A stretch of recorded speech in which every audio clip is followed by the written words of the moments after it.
health is so logical. Like, if you sleep enough, your health will be better than if you don't sleep enough. That's logical. If you eat healthy foods, your health will be better. If you, and just fill in the blank, it's pretty logical, right? If you're inflamed, your body could be damaged more. So if you find a provider and you're just like, man, what they're saying seems crazy, not because of the training you had from your other providers, but just basic thoughts. If you go to an MD, like I just read an article yesterday, it said that they're dropping exercise and diet as their number one recommendation for heart health, and they're switching to GLP-1. I'm like, this is not logical. You already have GLP-1 inside your body, and we should be teaching people how to be healthy without a pharmaceutical drug requirement. This is not logical anymore. If your provider subscribes to things like that, that's probably not the right person. You're listening to the Lifestyle Medicine Podcast with Dr. Ivan Rusilko, brought to you by Access Lab, where we explore new perspectives at the forefront of personalized healthcare.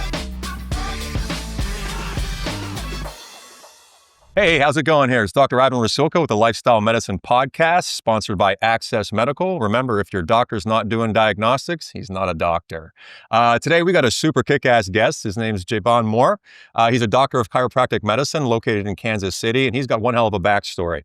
25, collegiate athlete. He went from, being amazing on the field and everything to basically bedridden. And, he went through the typical traditional medicine aspect of Band-Aids on hemorrhages, only to find out down the road that he actually had something called Lyme disease, which I'm super excited to talk with him about because, we're actually catching a lot of that down here in Miami. Since that, he was able to actually fix himself, and now he specializes in chronic diseases, especially with some really unique ones. He does a lot with pediatric neuropsychiatric syndromes, autism, parasitic infections, environmental toxicities, and even Lyme disease itself. His clinic is called the Redefining Wellness Center, and it's really neat. They see people virtually, so check him out. He's got a lot of really cool stuff, and I'm super excited to talk to him today. Dr. Moore, thanks for stopping by. Yeah, thanks for having me, man. I'm excited to talk Lyme disease. That's a huge piece of my history. So helping people to understand, especially down in Miami where it's not even supposed to exist. You're saying you're seeing it, which I know that's true, but we could talk way more about that today to help people. Well, first and foremost, I'm super curious. Tell me about your story. Where did you get it? How common is it? Tell me how you figure out you had it. I would say first and foremost, that's probably the most important thing. Well, I mean, like you were talking about, I was an athlete. I was a college shot putter. I threw discus, I threw hammer. I was an All-American several different times. So I thought I was on the top of the world. I graduate. I go to chiropractic school. I'm losing weight because as a shot putter, I was a big boy. I was 250 pounds. I was dropping weight. I'm only 5'10", just as like a frame of reference. I was a big boy. Spark plug, man. I dropped 60 pounds over the summer going into school because I didn't want to carry that weight with me. And I was like, I was in the best shape of my life. I looked good. I felt good. I thought, all right, hey, I'm going to get a degree. I'm a Midwest boy. So I was like, I'm going to meet the woman I want to marry. I'm going to do all these things. I'm going to start a family. And all of a sudden, fatigue, body pain, and erectile dysfunction kicked in. I'm 23, 24, 25 years old. I'm going, this is not right. No. And being in school, I'm going to functional medicine conferences. I'm doing what's called a DABC, which is kind of a extra education for functional medicine. There's MDs in there, there's PAs, MPs, and they're teaching us about all kinds of lab work. So that's where I actually, one of the first times I started hearing about companies like Access. And when I was in a conference one time, I was talking to some doctors and somebody said, have you heard of Lyme disease? I said, no, I don't know what that is. It took me down this rabbit hole of trying to get help because no one really knew how to help this in 2013, 2012. Yeah, right. It wasn't like we had Instagram and all of these other places where you can start looking it up and figuring out who was good at it. But I'd already been through here's a little blue pill, take some L-arginine from the more functional natural people because they're like, that vasodilates, is going to help you with erectile dysfunction. I already lost weight. I already looked good. I was already eating clean, but nothing was working. So for me, it was a game changer in just my mindset about health. It's like, sometimes you got to really dig deep to figure these things out. And it's not just exercise, diet, nutrition. Sometimes it's way, way more. So for me, I found a guy in Wisconsin that was able to help me. And fortunately that was more than a decade ago. And I haven't had a relapse. I still feel good. All those symptoms are gone now, but that's my mission in this world, is helping people to find solutions for those really difficult situations. Yeah, I think that should be every healthcare practitioner. I don't care if you're, somebody who mops the floor in a hospital or you're the head attending. I mean, as a healthcare professional, I think our main goal is to get to the actual root of the problem. And like, we talked about earlier, you have band-aids on hemorrhages, and that's what kind of traditional medicine seems to be anymore. Pharmacopoeia of just continually making patients, sicker and sicker, but not dying. And, I'm sorry to hear you went through that. So how did you eventually diagnose yourself with the Lyme? So, I mean, I was in this conference the first time I heard about it, and I literally asked, "Do you know more?" And the guy was like, "No, not really. I just heard it was a thing. I heard it's kind of the one that's missed all the time." So Mhm. that's literally my introduction, which is what so many people run into today, right? Like they're running into IBS, which is you have a stomach issue and nobody knows why, or fibromyalgia, you hurt and nobody knows why. So after going up to Dr. Lindsley in Wisconsin, he did a number of things. He did muscle testing, so some alternative type testing, acupuncture, meridians. He said, Oh, "Yeah, I think Jesus. there might be some sort of infection that's holding you back." From there, I went and got some testing on labs. So I got basic blood panels. I did not run the standard Western blot because, in his belief, it wasn't going to be accurate enough through the CDC. There were some more accurate things Okay. out there, but looking at AST, looking at inflammatory panels, which is C-reactive protein, looking at homocysteine, trying to understand that my body was inflamed. I had a history of being in the woods all the time. I showed different signs and symptoms like pain in my hands, different muscles that were starting to break down. He started getting together that clinical diagnosis for me because in 2013, we didn't have all the different, more expert labs that we're running today that are more Mhm. specific to Lyme. We also didn't know all the mutations. I mean, For now sure. Yeah. there are dozens of mutations of Borrelia. It's not just simply Borrelia burgdorferi. And going through all that with him, he was able to do a clinical diagnosis. And the biggest thing for me, he gave me his treatment protocol for Lyme, and I got better. I love that. That's fantastic. That's really good, actually. And again, see, I always like to say that's a forward-thinking physician. That's pure medicine. It's not just sitting there opening up the whole, big pharma playbook and just being like, well, A plus B, let's go, like you said, erectile dysfunction, blue pill, body pains, anti-inflammatories, yada, yada, yada. So, it's nice to see. And I think, I'm curious to actually get your thoughts on this. Do you see that there's more of that going on in this, in this new, make America healthy again, and people are actually taking, health into their own hands? Or do you think we're still stuck in, we'll trust what the doctor says, and the doctor inevitably learns from biased research? Oh man. What was the study I just saw? Something like through the last 4 or 5 years, we all know what happened. Healthcare provider trust dropped from 70 some percent to like 40. Yep. So that doesn't mean that they trust functional medicine more. They just are open to somebody helping them. Something different. And I, 4 or 5 years ago, finally decided, okay, I'm going to get on the social media stuff. I was never a fan of it. Now I have a decent following on social media. So I'm getting a lot of people and that don't personally know me. Mhm. They weren't referred personally to me.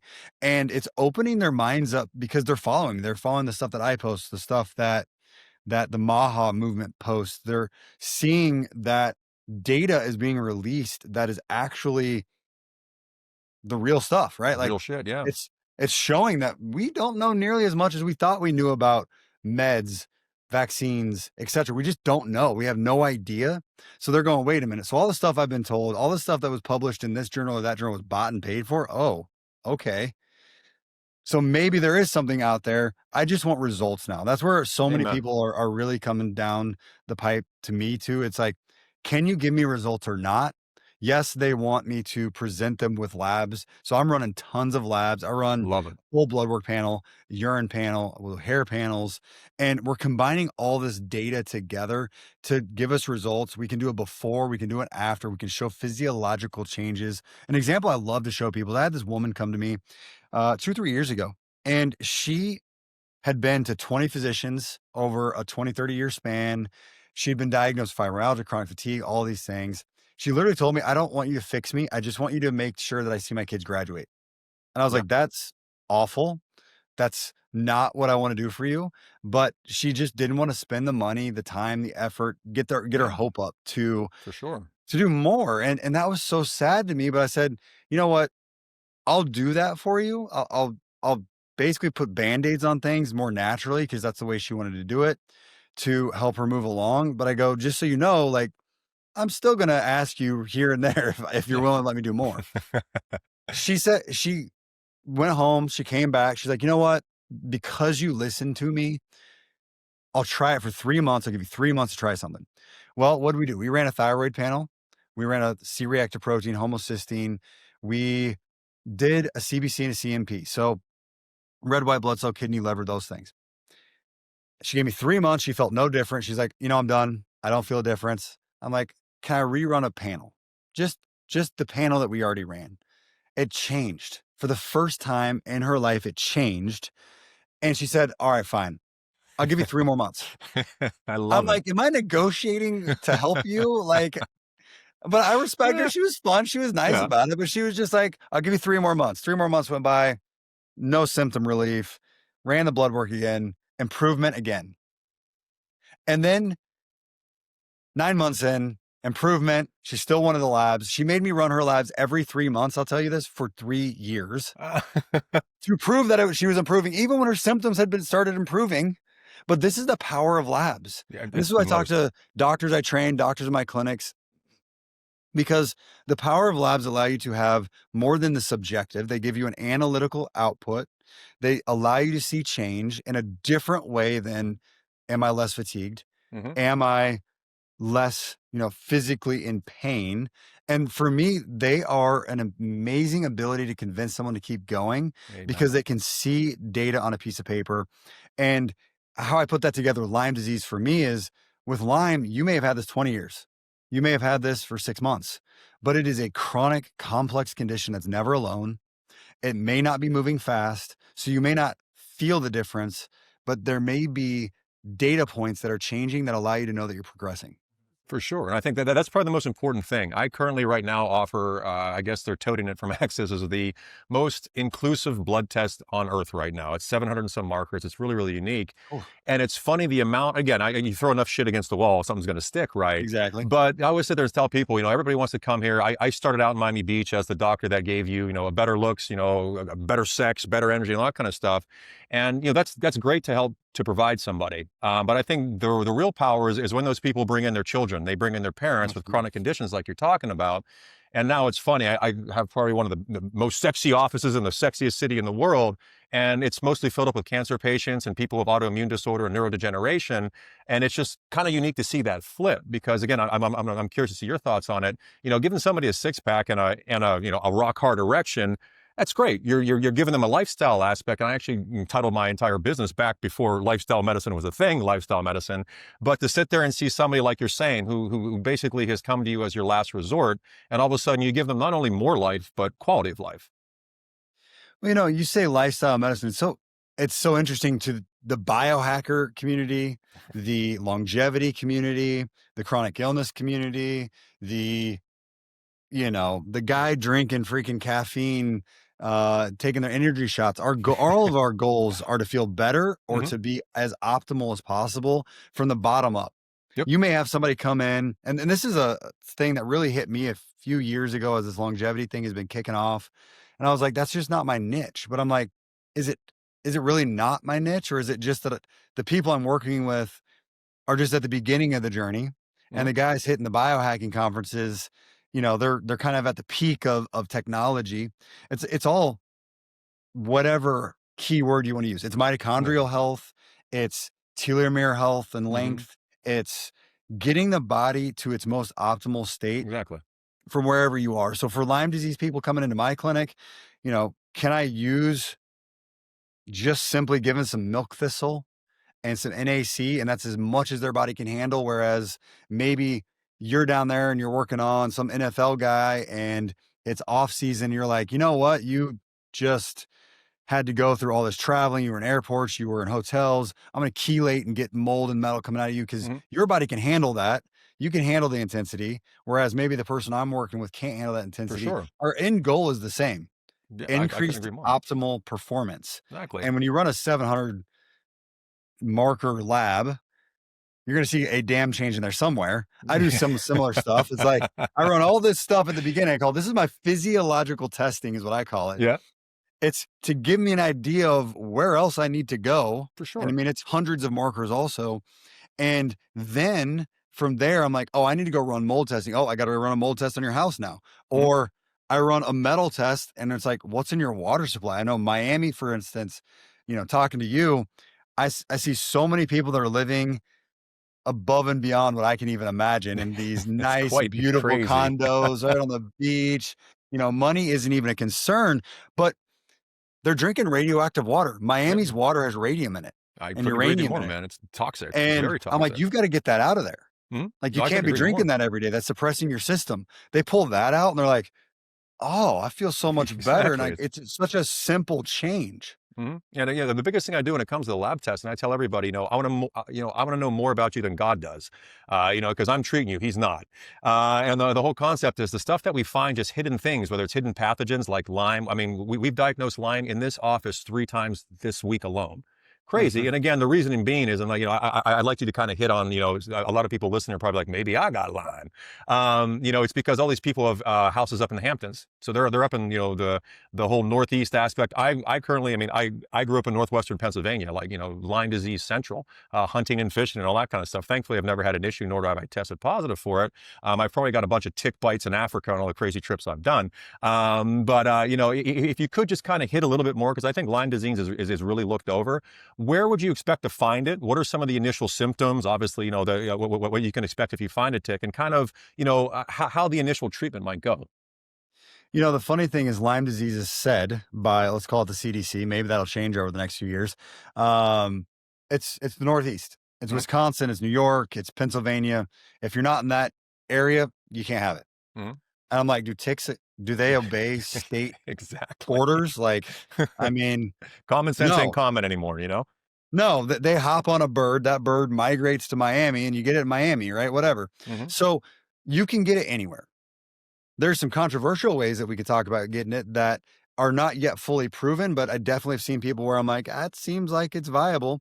Could you get it from eating an egg where the organism is in there and you're eating a sunny side up egg? Could you get it from meat that's not cooked fully if it's Correct. infected in that animal? So if Venison you're and eating everything, yeah. your raw meat, like maybe I can't prove that, but You can't maybe disprove it too. can't disprove it either. Um, I have absolutely seen it come through family lineage, meaning grandma had it, they gave it to mom, they gave it to daughter, they gave it to granddaughter, It passes down. passes down.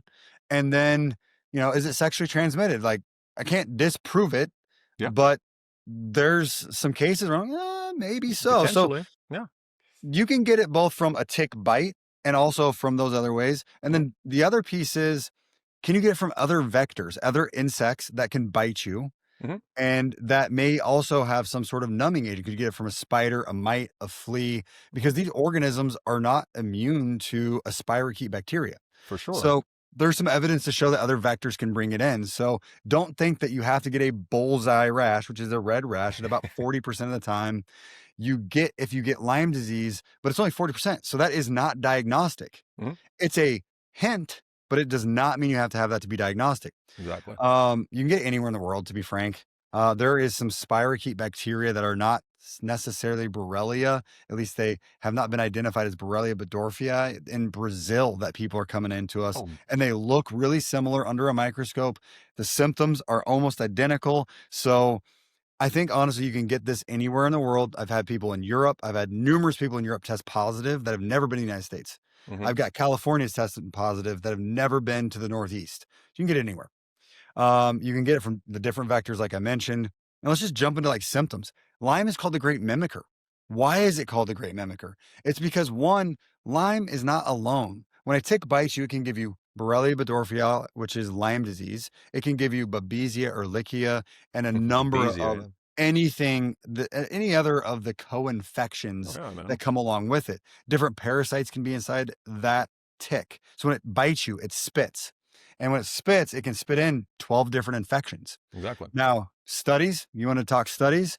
They say it has to be embedded for at least 12 hours, sometimes 24 hours to do this.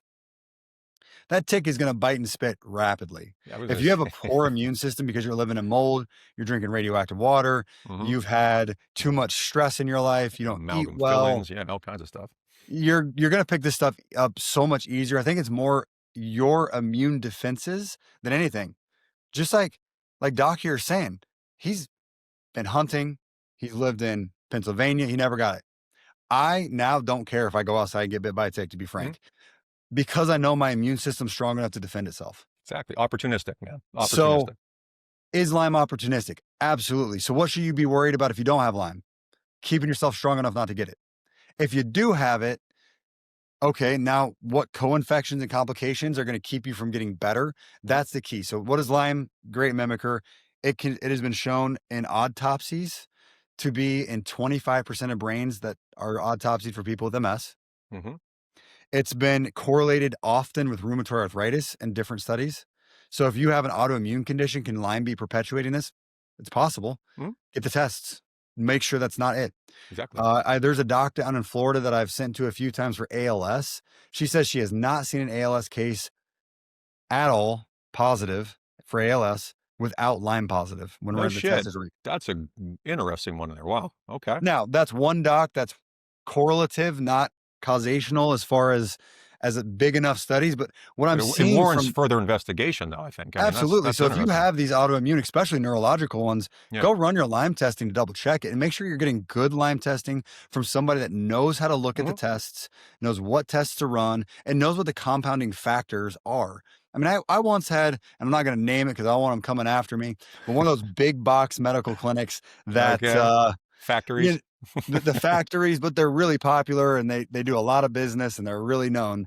I already They know who it sent me is. 2,000 pages of labs and documents from one of those places. And I sat with the patient in my room for the first hour I knew them, and I just flipped pages and we just talked because they didn't send it to me before. They brought me the Yeah. packet. And I was looking through it and they're like, I go, you have no immune system. You have no IgG, you have no IgE. And then your IgG panel for Lyme was negative. Of course it was negative. You don't even have any IgG. Yeah, exactly. Wow. And they're like, what? They were diagnosed with B6 toxicity. I took a drop of blood and put it under a microscope and it was covered in bacteria. Jesus. That's I'm like, terrifying. I mean, like, imagine how many people in this country, let alone, I mean, this country's privileged. Imagine this world. I mean, like, who have just nonsensical things. Like, one of the biggest things we find, I test for Lyme, I test for Candida, I test for chronic EBV and CMV. That's kind of my basic pathogens that we kind of look for. The amount of chronic reactivated EBV that I'm finding is bananas, let alone CMV. And now we're finding yeah, people with neonatal cirrhosis who their armies from Cornell are being like, oh no, this is a genetic issue. I'm like, well, let's see here. CMV correlates with MCTD, which then correlates directly with neonatal cirrhosis. It's not genetics. It's that you were simply had a CMV infection that they've never in their entire life and $1.2 million a year or whatever they're spending on it have ever been tested for. And that's why I think lab testing for at least me, and that's why, I kind of gave Access their own little thing there. I said, if your doctor's not, diagnostically testing, he's not a doctor. He's just a robot, regurgitating nonsense. I think yeah. personally, because precision medicine is directly based off of patients' intakes, labs, and their goals. I mean, let's just build on what you just said. Wasn't diabetes thought to be genetic when it was Yeah, 1% of the United States in 1950 and now it's 33% of the United States? insane. Is it? It's not genetic. Absolutely, it's For not sure. genetic. And that's where labs come in. What do all these Mhm. people with diabetes have in common? Inflammation Exactly. and all sorts IHS of other issues. CRPs, for sure. Acidic blood, and acidic blood breeds everything. I mean, it sets up proteases, it sets up a toxic environment. That's where you get cancer, inflammation, all kinds of senescent cells, zombie cells being created like, candy.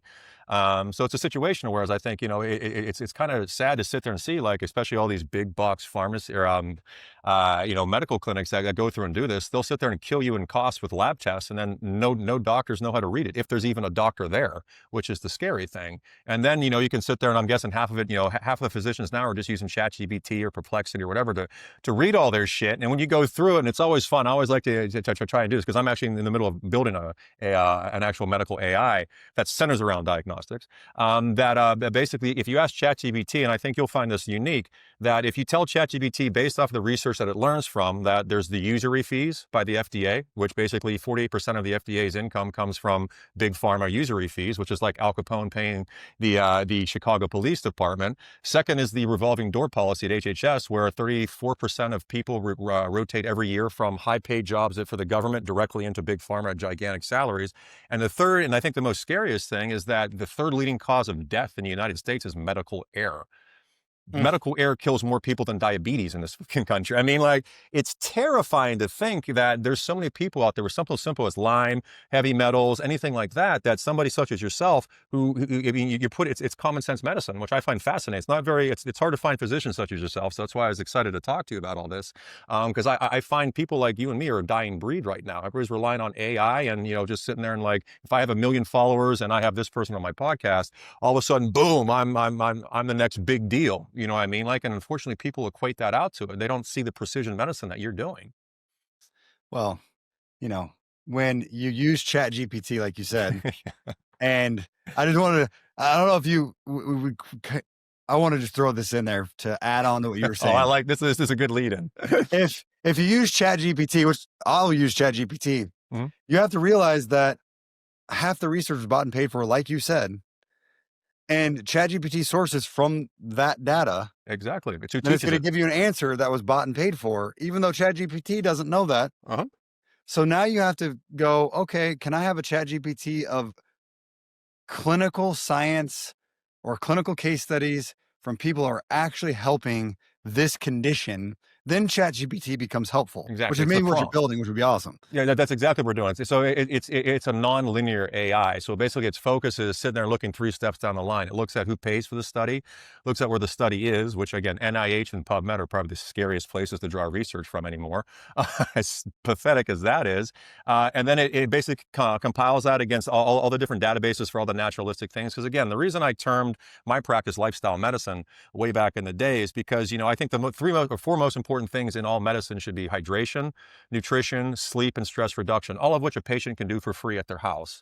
And I think that's probably the most important thing. And then you see things like grounding yourself and sound this and all this kind of stuff. I just think they're being promoted by people that either are a little eccentric, I guess you would say, and don't really give it the verification that it needs, or it's being drowned out in the media as nonsensical and non-credentialed. And this is where I tend to argue people. And again, I think it was Forbes did an article on me. It was entitled, the most hated doctor among doctors, which I wear as a badge of honor, was the fact that, when you give patients that power to kind of question a physician, you see a physician turn into an adversary very quickly. So there's parts of ChatGPT I love, but there's parts of, again, AI, I should say. But there's parts that just terrify the shit out of me.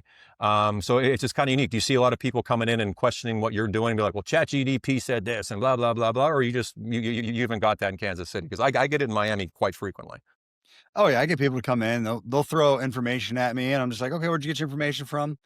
And how's that working for you? Exactly. I was doing that. I was doing that before. Well, my GP said, and I'm like, that's great. Why are you here if your GP has already solved the problem? Exactly. I get Gary Brecka, Joe Rogan, all these. I'm just like, okay, well, go for it. I mean, go have them be your doctor and sell you, cranberry juice and all that kinds of weird shit that they promote. Yeah, or whatever Facebook page, this, that. And I'm like, look, I'm happy for you to bring information. We can have a discussion on it. The problem comes back to, is it working? Exactly. Are you getting results? Because that's what everyone really cares about. They don't care about where their information comes from. They don't care if it's Western or holistic or this or that in the long run. They care about results. And, that's what we have to provide people. And we're using lab testing to show one side to the other. And when you're dealing with Lyme disease people, they have not gotten results since Lyme disease became popular in the 90s, overarchingly. There's a group here in Kansas City that's the Lyme disease group, and I go there and I talk with them, and I've helped numerous people through there. But it's just like the speakers that they bring in, and I'm listening to some of them because I've gone and listened to some of the experts they brought in, and I'm going, this data is from when? And this what demographic? I'm like, you're just saying do more doxy again, like 2 more years of IVs, and now you're going to get it after the first year. Yeah. I'm like, no, more doxy is not going to solve the problem for years and years and years and years. Like, what's missing? Exactly. What did Einstein say? Repeating the same thing over and over and expecting a different response is insanity. You know what I mean? And that's kind of what I see traditional medicine is. And like, don't get me wrong, my brother is a urologic reconstructive surgeon for UPMC. One of the hardest things, they fly him all over the world for stuff. And me and him, when I first came out with what I was doing, because I just went right into this. I'd won a competition, said, fuck it, I'm going into this industry head first. And it was funny. We would butt heads at every Christmas, every Thanksgiving. It was just like, this shit's nonsense. I was like, well, your shit's nonsense. Finally, he's starting to come around now, because whether it's Obamacare, which crippled him, or the COVID, which, I mean, unfortunately, COVID, I saw in Miami, at least. I'm curious to see what it was in Kansas City. My business basically tripled with people coming in and understanding, well, Yeah. we're watching this go on, and oh, okay, my health isn't free. Oh, holy shit. You know what I mean? So did you see a similar spike in Kansas City for COVID for you? Oh my gosh. My business since COVID hit has like 6x'd in busyness, because all of a sudden people are like, wait a minute, everything I knew to be true, I need to rethink this. Yeah, exactly. And they realize that, oh, who are the people that are okay for the most part? Those people doing all the crazy stuff, the ice Yeah. baths and taking the supplements and doing all the red lights and all. They're like, oh, wait a minute, those guys didn't get sick. Exactly. What They were happened? I okay. mean, I'm on my 18th booster shot, which has only been used in humans once in entire history, but I don't know why I don't feel better. But no, that's funny. So I'm also curious. Why did you name your place the Redefining Wellness Center? I love the name. Well, I named it in 2019, Redefining Wellness Center. Wellness was a cool word back Perfect then. It's timing. kinda, Not going to lie. I mean, I say the wellness part's been like overused, but redefining was because for me, it's even though my own business redefines itself every year. Like I amen. Student life. I didn't love used to that. use peptides. I didn't used to use meds. Now I've got providers in my clinic that are medical providers, and we're using meds and peptides and different other interventions alongside of natural, because I'm going to redefine what our practices are when we see better practices Exactly. happening. You evolve. That's the most important part. Medicine has been stuck in, the Bronze Age for I don't know how long, and I think true medicine should be redefined every year. And every time I have to go through and do a medical, re-credentialing for my Florida license, it's just like, okay, let's learn about AIDS again. Let's learn about substance abuse and heroin. It's just like, you Yeah, guys do this every single 2 years. I mean, nothing changes in that field. You know what I mean? Like, teach me something new. And I think that's where, one of the biggest things I think that I like AI about for certain areas is that it's providing more of a vast informational aspect, as long as it's credentialed, obviously, to where I think physicians who are more specialized in kind of, so I do a lot of consulting and bringing people from traditional medicine into the actual wellness world. It's one of the businesses I do, and teaching them how to make labs in their office and how to, do IVs or, different peptides and all that kind of stuff. And it's just kind of weird to see you. It's almost like reconditioning somebody who's been brainwashed. It's like, well, I mhm, need cholesterol medication. Why? Well, because I have atherosclerosis. What causes atherosclerosis? Cholesterol. No, it doesn't. High sugar, acidic blood causes the actual rip. Cholesterol's doing its job. You know what I mean? Like, and then, so you sit there and start to see people like, oh, that kind of makes sense. Treat the issue, not the, don't mask the symptom, So it's kind of unique to see that, there's more budding physicians and healthcare practitioners and everything that are kind of coming over to the dark side, if you will, of wellness, regenerative, functional, whatever you want to call this industry anymore. And it's super cool to see what you're doing, especially in Kansas City. Is there a big market in Kansas City, or are you getting more virtual? definitely not a big market in Kansas City yet. I was Although curious. I would love to.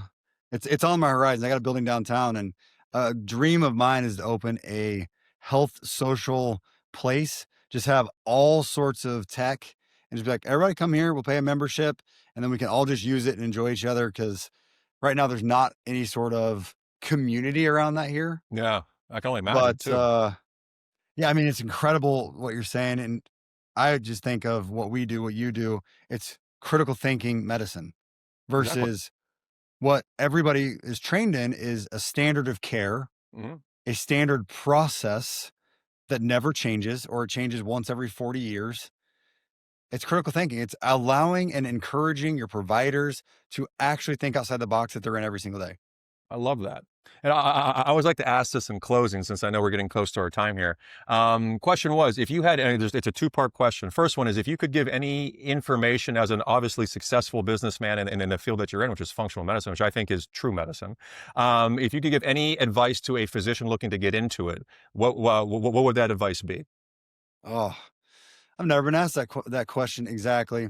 One, identify your niche or your niche, however you want to say that. Identify what it is that you're trying to do, because when you're trying to learn this industry, you're so excited. We're doing everything all the time. We're Dog, Lyme exactly. and mold and parasites, but Yeah. okay, also biohacking and women's health and hormones. Mhm. And you're like, but when you take care of the body, you affect everything.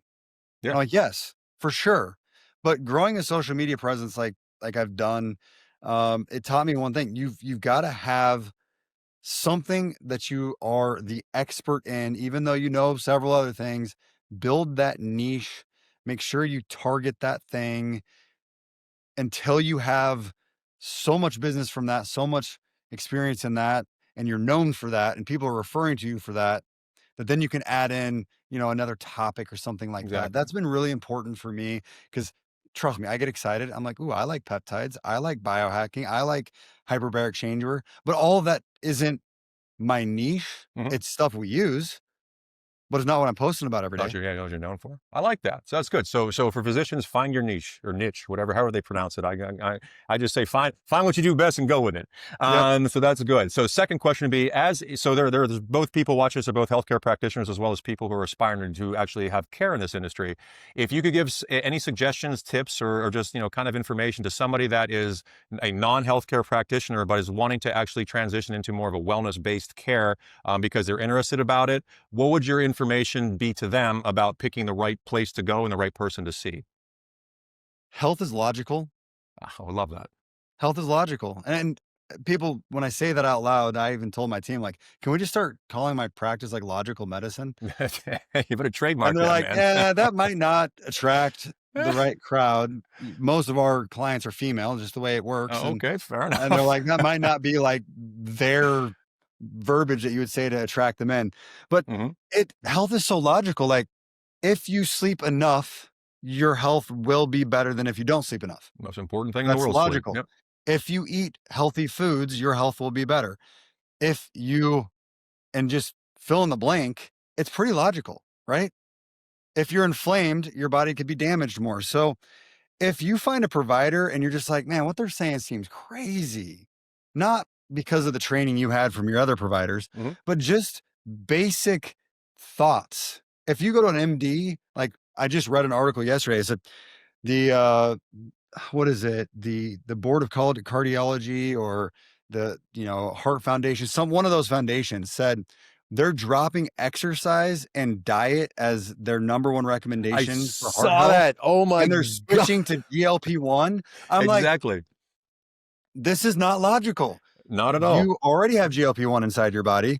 And we should be teaching people how to be healthy Mhm. without a pharmaceutical drug requirement. This is not Exactly. logical anymore. Where's If your RFK on this provider one? subscribes to things like that, that's probably not the right person. Mhm. No, you couldn't be more right, man. I think it's the best saying. Make logical decisions for people who are logical in the industry they promote. I always sit there and say your healthcare practitioner should be your hero. People are coming to me and you in their time of need, so you can't really take weight loss advice from a fat doctor. You know what I mean? Like you can't take cardiac advice from somebody who smells like cigarettes. So it's a situation where I think the accountability physicians really start to need to have to not only present the part that they play, but also the actual knowledge. And like I said, I see a lot of physicians who don't really know what atherosclerosis is, and they're cardiologists. You know what I mean? Like they just go through and do the playbook. So I think the whole logical aspect was a super good tip to give everybody. So kudos to that one for that. And again, man, thank you so much for stopping by, dude. Really, really enjoyed talking with you. I think what you're doing is great. Again, it's Dr. Moore, Redefining Wellness Center. I'm kind of jealous I didn't steal that name first. But thank you so much, man. I really appreciate it. And again, you keep doing what you're doing. It's definitely a rare thing in this world. Thanks, man. All right, rock and roll. Thanks for joining us today on the Lifestyle Medicine Podcast. At Access Labs, every innovation we pursue is driven by one bold purpose: making personalized medicine more practical and accessible for patients and providers. If this episode sparked new ideas or challenged how you think about patient care, awesome. Follow the show and share it with a colleague who's ready to level up their practice. Head over to our website at accesslabs.com and register your practitioner account today. You'll get access to over 1,000 routine and advanced biomarkers with 24-hour results. When signing up, select Lifestyle Medicine Podcast as how you heard about us and score 10% off your first invoice. Oh, and don't forget, drop us a review. It helps more practitioners like you find us. We'll see you next time.